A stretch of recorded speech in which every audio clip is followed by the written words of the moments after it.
Hello everyone and welcome. I'm Kiv, your favorite degenerate, and today we finally have some progress for co-op campaign in Halo Infinite. So today we got ourselves a waypoint blog post, and it has got a hell of a lot of juicy details, and there is a lot happening, and it's happening really soon. Because not only is the co-op campaign not far away, we're actually going to be getting flighting from July 11th. So really just around the corner. And yeah, that's definitely a really nice, happy surprise that this is so soon. Now, how does it all actually work? Because there's a lot of stuff packed in here. The actual save files, the open world progression, mission replays, there's a lot in there, and I thought that I would break it down so that way everyone understands how it all works and you know all the information going into this so you can jump straight in and hit the ground running when this all comes around. So, how does it all actually work? Let's go through it from start to finish. So, whoever you're playing with, you're going to party up from the main menu, and yes, crossplay is enabled. So if you have an Xbox and your friend has a PC, don't sweat it, it's all good, you can still play Halo together. When you and your friends have partied up, you will each select a save file for the campaign. The game will then take all of these chosen save files and it will figure out what stuff has been done on all of the save files, and that is basically your starting point. So if you have completed half the campaign but your friend hasn't ever played it or started it at all, then you're going to have to do it all from the beginning. However, if your buddy has completed the entire campaign and you've only done about half the campaign, then you start from halfway.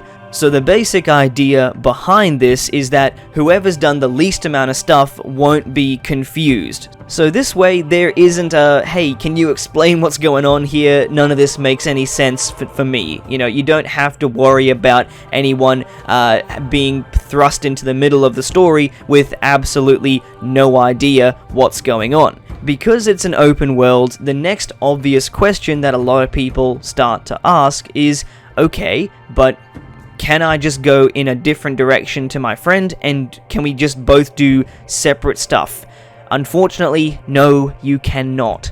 You have to stay a certain distance from each other, and this is what they are calling the area of operations. If you go too far away from each other, then you will get a warning. If you keep traveling further away, then one of you will die and be respawned with the other person.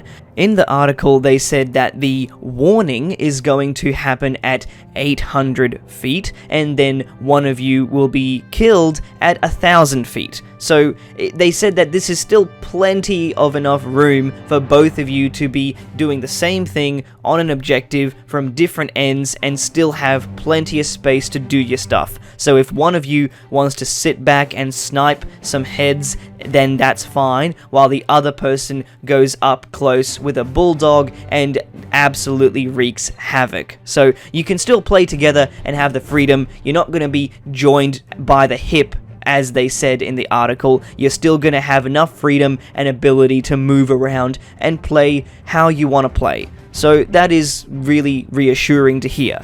Now the next thing I wanted to go through is mission replays, because yes, you now can replay specific missions of the Halo Infinite campaign. The only thing is that it's in the name. It's only as a replay. You have to have actually completed it on your save file to be able to go back and replay it. So say for example that you are playing with a friend who has not played the Halo campaign until the end. Unfortunately, you cannot skip forward to the last mission. so you can only go back and do what has already been done. And this also applies for co-op campaign. So if both of your save files only go through to a certain length of the game, you cannot just skip forward in the main missions. So that's why there's a little bit of a black spot there where someone who's newer to Halo Infinite may not be able to just randomly pick and choose certain missions.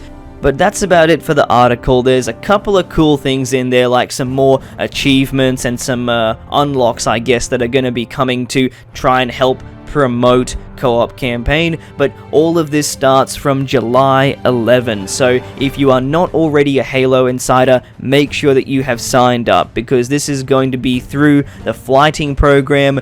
We've said it to them many times, make use of it, and they finally are. So that's really good. On a final note, when you are playing this in the flights, unfortunately, your official progress will not cross over. So if you have beaten the campaign 20 times, it really just doesn't matter. You're just going to have to play through it together from the start, and that's just purely because of the flighting program. But when the final product comes in, you should be able to just jump in from wherever you want on your save files. There are some things that I would want to experiment with, like how does fast travel work when you're playing co-op? Does that end up making everyone go to that same spot regardless of where you're at? Does it end up killing people off and then teleporting the others back to the person who fast traveled? I don't know. I think that there are some things that I think may need to be ironed out, but that's exactly why it's going to be a flight. So let me know what you all think about this in the comments section down below, and if you haven't already, make sure that you subscribe. It's all part of the great journey, so join me. I've been Kiev, and I'll see you all on the next one.